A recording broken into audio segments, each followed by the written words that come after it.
دوستی هندکا و دژمن هندکین دیسا گهشتا کۆشکاسپی لەسەر vê mijarê radwestin bi taybetî di vê qonaxa dehatî da peywendiyên Iraq û Amerîka dê çawa bin behsa du sînaryoyan dihête kirin. Yek berdewamî dane, duyem jî redkirina peywendiya di binekokê da ji ber hikûmeta Iraqê ketiye nava nal û bizmaran. Du sînaryoyên serekî hene. Yan ew te milîşên xwe razî biketin, Îranê razî biketin, yan ew te hikûmeteke serbexwe bîtin û evan û keheyî berdewam bîtin û lawazkirina milîşan bi serê xwe heta di mahiyê nehêlan û tunekirina wan mumkin e? Ji hêjayê Yasîn Ezîz şûrovekarê siyasî dipirsim mêvanê me li studiyê. Hêja Yasîn tu bi xêr hatiye Kurdistan. Me got dostê hindeka û dijminê hindekê dî gehişte kûşkaspî. Qonaxa dahatiya peywendiyên Iraq û Amerîka mumkin e çawa bît? زۆر سپاس ئیمان خان سڵاو لە جەنابەت لە بینەرانی کوردستان 24 پێم وایە کە لە بەرژەوەندی عێراقدایە کە مامەڵە لەگەر ئەو وەزع نوێی و بارودۆخە نوێی کە لە ئەمریکا هاتوۆتە پێش ڕاستە زۆر جار دەڵێن کە هێڵە باڵێن سەرچیەکانی سیاسەتی ئەمریکا بە تایبەتی لە دەرەوە سیاسەتی دەرەوەی ئەمریکا زۆر جار جودان هەتا ئەو سیاسەتە دەرەوەی ئەمریکای زۆر دەبین کاریگەری وای نابێت لەسەر هەڵبژاردنەکانی سەرۆکایەتی زیاتر ئەو وەزعانەی کە لە ناو ئەمریکایە ئەوان کاریگەریان زیاترە لە سیاسەتی دەرەوە بەڵام بەبوونی هەر حزبێک یعنی حزبی کۆماری حزبی دیموکرات یان سەرۆکێکی وەکو ترامپ یان سەرۆکێکی وەکو بایدن دیار ئەو هێڵانە دەگۆڕێ ئەو بەرژەوەندیانەش دەگۆڕێ و ئەو سیاستانەش دەگۆڕێن ئەگەر بۆ زۆر گەورەش نەبی بەڵام گۆڕانکاری تێدا دەکرێت. عێراق هیچ بەرژەوەندی لەوە نیە کە پەیوەندیەکانی لەگە ئەمریکای بەرەو بارودۆخێکی نالەبار بادیان تێشی بدا. عێراق لەو ئاستەدانیانی زۆر وڵاتی گەورە لە دنیای پێویستن بە پەیوەندی باشێ لەگە ئەمریکای چزای عێراق لەو بارودۆخەیدا ئەوەی کە لەسەر عێراق ئەوەیە کە ئێستا ڕێکەوتنامەی استراتیژی هەیە سوارچەوەی استراتیژی هەیە لەگەر ئەمریکای جێبەجێ بکە هەر ئەوەی لە بەرژەوەندی عێراق بەڵام ئەوەی کە زۆر گرنگە ئەوەش کە وەکو ئالنگارێک لە بۆ حکوومەتی عێراقی دێ ئایا عێراق دەتوانێت وەکو دەوڵەت مامەڵە لەگە ئەمریکا یان ئەو میلیشیا و گروپە چەکدارانەی کە ئێستا گفت دەکەن یان ئەوە دەکەن یان ئەژندایەکی هەمومان باش دەزانین هەرێمی یان دەرەچی لە عێراق جێبەجێ دەکەن بەرامبەر ئەمریکا بۆیە پێم وایە کە حکوومەتی عێراقی دەبی وەکو حکوومەت وەکو دامەزراوەیەکی سەرەکی لە عێراق مامەڵە لە نێوان دەوڵەت لەگە دەوڵەت بکە و نەهێڵی ئەو گروپە چەکدارانیان هەر لایەنێکیان هەر وڵاتێکی هەرێمی یان دەرەچی بێوێ ئەو بارودۆخی لە پەیوەندیەکانی کە زۆرە سەقامگیریەکە لەو پەیوەندیانی ئێستا نێوان عێراق و ئەمریکا هەوڵ بدات تێکی بدا. حکوومەتی عێراقی لەوە بەرپرسە کە بتوانێت لەگەر ئەمریکا و لەو بارودۆخە نوێی کاتە پێش لەگە ئەمریکا مامەڵە بکات. گاوا شیع سوودانی توی ئەمریکا پشتی کۆمبوونە دگەل جو بایدن ئاخفتنێکە باڵکێش کرد پەیوەندیên عێراق و ئەمریکا کلیلە سەقامگیریە ڕۆژهەڵاتە ناوینن حتا چەندێ ئەمە ڕاستە و چاوە ئەف سەقامگیریە بڕێکە عێراقە دشێت بهێتە پاراست. عێراق بەشەکە لە ڕۆژهەڵاتی ناوەڕاست و ڕاستیشەکە بەشێکی گرنگە یعنی بۆ ئەمریکاش گرنگە بۆی ئەمریکا ئەو زۆرە گرنجیش تایبەت بە عێراق دەدا لە بوونی مەسەلەن وەکو بوونی چەکداریان و بوونی سەربازیان بوونی دیبلۆماسی گەورە لە عێراق عێراق زۆر جار ڕۆلی نێوەنگیریشی گرتێ لە نێوان ئەمریکا ئێران یان ئەمریکا یان هەر وڵاتێکی تر یان ئێران هەر وڵاتێکی تر ئەو ڕۆڵی هەیە بەڵام برین کە زۆر سەرەکی بی زۆر سەرەکی نییە لەو بارودۆخی ئێستا بەڵام دەورێکی باشی دەبێت هەم بۆ خۆی وەکو عێراق هەم بۆ بەرژەوەندەکانی ئەمریکا پەیوەندەکانی زۆر باشی هەیە لەگەر وڵاتانی ناوچەکە پێچی زۆربیان لە عێراق باشتر بن لەگەر ئەردەن لەگەر وڵاتەکانی کەندا و لەگەر وڵاتە عەرەبیەکانی دیکە لەگەر تورکیا مەسەلەن بەڵام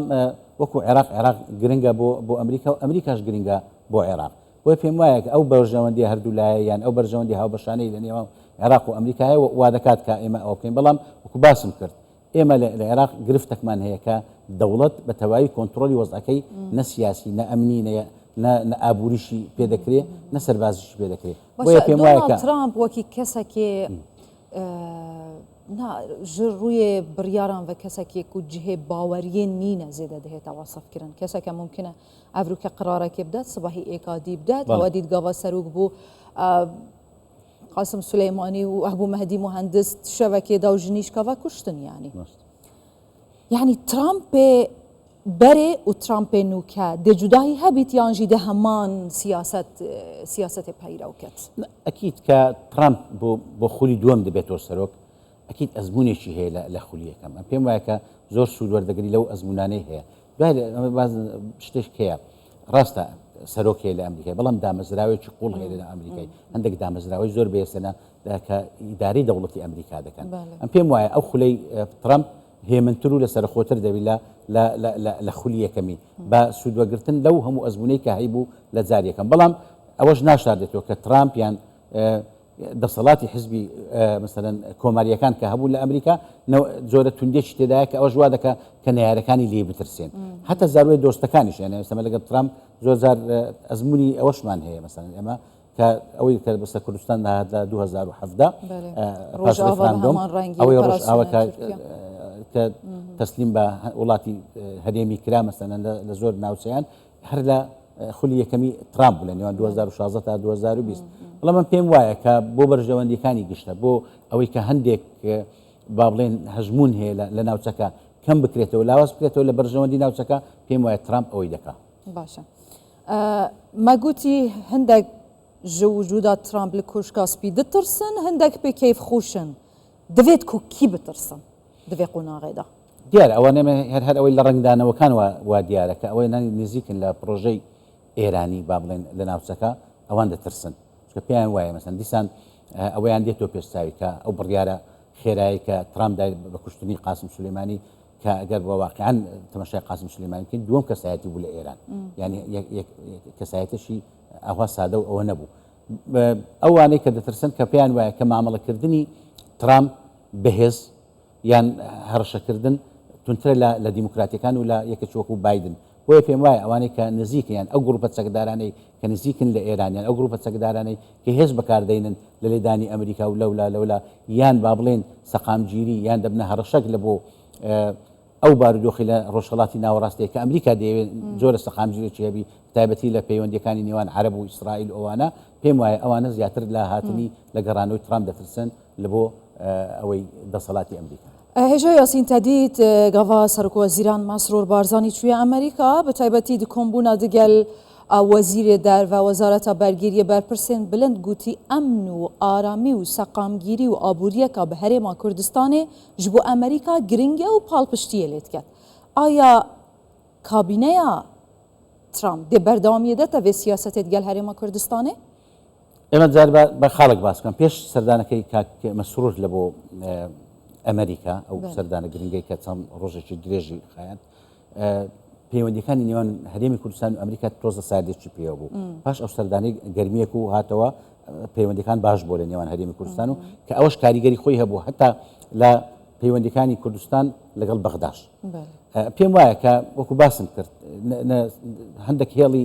سیاسەتی ئەمریکا هەیە سابتە ئەوەشە ئەمە ئەو ڕۆژە لە دیداری میری باڵێزی ئەمریکای کە زیاتر باڵێزی ئەمریکای نەک حیزبێکیان نوێنەری لایەنبی پێوا بگوتی خۆشەویستی لەگەر بینی هەرێمی کوردستان و ئەمریکا خۆشەویستی دوولایەنەیە بەڵام باجاوێش گرانە بۆ هەرێما کوردستانê دەبی ئەمە ئاگادار بین دەبی ئەمە بزانین کە ئەمریکا بە تەواوی چاودێری بارودۆخی ناوچەکە و هەرێمی کوردستانیش دەکات پێم وایە کە لایەنە سیاسیەکانی کوردستان چ بە حکوومەتی هەرێمی کوردستان چ بە سەرکردایەتی سیاسی کورد دەبێ بزانی کە بە جوانی و بە باشی و سوود لەو هەڵانە وەرگری دەبێت چی بکرێ باشترە لە بۆ ئەوەی ئەو گاپە دروست نەبێ لەو پەیوەندیە لانی دیکە نەیەتە ناوێ و هەرێمی کوردستان لەلایەک ڕاستە باجی ئەم پەیوەندیە باشە دەدا کو ئەمە پڕ بکاتەوە لە بەرژەوەندی خۆی ڕاستە بازی تێدای هەموو پەیوەندیەکان بازی تێدای بەڵام پێم وایە کە ئەگەر پەیوەندیشی بەهێز هەبوو لە نێوان سەرکردایەتی کورد هەرێمی کوردستان و ئەمریکا سوودەکانی زۆر زیاترە لەوانەی لەو بازێن ڕاستە هەڕەشەمان لێ بکرێت لەو لە زار بەزار هەندێک موشکمان لەو فرەدەنیان هەندێک درۆن شتێمان بوونێرن ئەو ئەبلوقا ئابوووریانەی کە تا ئێستا بەردەوامن ئەوانش بەشێکە لێی پێم وایە ئەگەر ئەمە توانیمان هێڵەکی چاک یان پەیوەندێکی چاک لەگە ئەمریکای بەسن زۆر لەو ئەوانە پاشەخشێ دەکات ئەمریکا ئەگە وەکو باسم کرد وەکو سیاسەتی خۆی ڕاستە زۆر جار ئەمە جێمان لێ دەبی لە بەرپرسە باڵاکانی ئەمریکا کە ڕۆژهەڵاتی ناوەڕاست زۆر گرنگێنە بەس ئەوە ڕاست نییە دەوڵەتێکی زۆر قوڵ هەیە لە ئەمریکا ئیدارێکی زۆر قوڵ هەیە لە ئەمریکای کە ڕۆژهەڵاتی ناوەڕاست بە هەرێمی کوردستانەوە بە عێراق زۆر گرنگە بۆیان بۆیە پێم وایە ئەگەر بتوانین سەرکردایەتی کورد حکوومەتی هەرێمی کوردستان پەیوەندی باشەوی لەگە ئەمریکا پێم وایە سوودی زۆر زیاتر لە ئەوەی کە وەکو جەنابەت باسمان کرد کە جار بەجار هەندێک بازی بدەین بەڵام ئەو وڵاتانی کە هەرەشە لەمە دەکەن ئەو لایەنانی کە هەرەشە لەمە دەکەن بۆ خۆیان ئێستا لە هەوڵی ئەوەدان کە پەیوەندی باشیان هەبی لەگە ئەمریکا بە تایبەتی پاشهاتنەوەی ترامپ. هێژای یاسین بە کورتی ئایا ڕاستە دۆناڵد ترامپ دەژێتن شەڕێ دەنا بەرە ئیسرائیل و غەزای ڕاگریتن و رووسیا و ئوکرانیا و ئارامیە بە ڕۆژهەڵاتە ناوین بەگەڕێنیت؟ دەشێت ممکنە؟ بەڵێنەکانی وایە بەڵام پێم وایە کە ترامپ دەتوانێت زیاتر فشار لەسەر حکوومەتی ئیسرائیل و نەتەنیاهو بکە کە شەڕی غەزە ڕاوەستی ئەوەی ئۆکرانیش پێم وایە کە ئەوها بە ئاسانیە دەبی جۆرە لێک تێگەیشتەکان لەگە ئەوروپا چکە ڕاگررتنی باردۆخ ڕاگررتنی لاستەنگە لە نێوان رووسیا و ئەمریکا رووسیا و ئەوروپا بۆی پێم وایە کاتێکی باشی دەوێتە ئەو گەلەک سپاس هێژای یاسین عزیز شروع بەکاری سیاسی تو گەلک بخێر هاتی. زۆر سپاس.